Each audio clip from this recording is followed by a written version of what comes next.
Are you ready to start the home buying process but don't know where to start? Well, I'm Myiesha Majors. I'm a realtor with Berkshire Hathaway Home Services, and this is loan officer Tashaun King with PRMG. So Tashaun, should people just start shopping for a home first? No, Myiesha, that's actually one of the most common misconceptions. You actually should get pre-qualified first by your lender before you go out looking for the home. We have to find that price point that you're eligible for. So describe, what's the pre-qual versus a pre-approval? Because I hear both. So with the pre-qualification process, that's just a simple process of me speaking with your client, letting them know, gathering their income information and their asset documentation. So I can speak with them over the phone, gather the income, let them know how long they've been working, get an idea if they know where their credit score is. Based on this information, I can come up with a price point that they're eligible. So I just let them know, Mr. or Mrs., based on what you're telling me, it looks like you're going to be eligible for anywhere from $350,000 to $400,000, and that's just the pre-qualification process.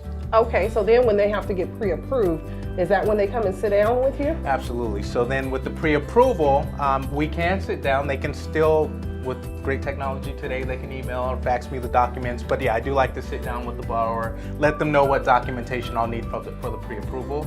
It generally consists of last 30 days of pay stubs, two most recent bank statements, last 2 years W-2s, and in some cases we will need the 2 most recent years tax returns. So with the pre-approval, we're going to sit down, go over that documentation, make sure everything checks out, and then that's when we can give you your solid pre-approval. Okay, you're ultimately approved for $400,000. This is going to be your max. And you don't always have to use the max approval. Okay, so when we're getting somebody pre-approved, how can we cut down the closing time?